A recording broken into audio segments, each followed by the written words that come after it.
Great news to report today. Biblical scholar Wes Huff has been in communication with Joe Rogan and states that he has been attending a Christian church regularly.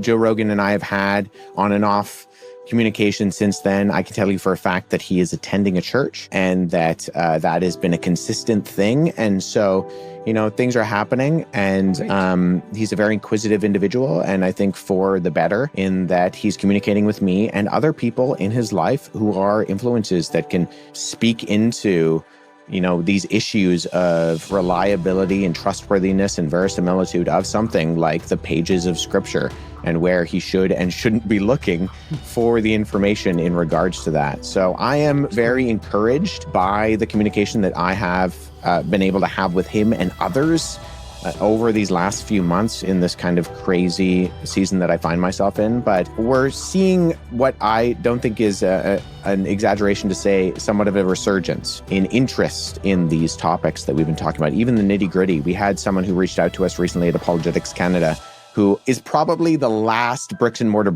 Christian bookstore that I've ever heard of. But they said, we have people walking through our doors asking, young people, teenagers, saying, I want a Bible. All my friends are reading this thing. So if the Bible is, you know, becoming popular with teenagers, then something is happening and the Lord is moving. But there's always been something. Well, wouldn't it be crazy if there wasn't something at one point in time? Yeah. That seems even crazier. Then there always has been something. Because if it's just something, if it's just the nature of everything, there is always something, right? Right. It couldn't be nothing and then all of a sudden everything.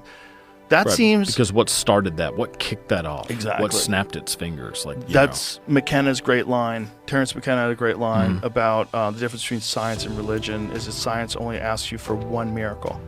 I want you to believe in one miracle, the Big Bang. Yeah.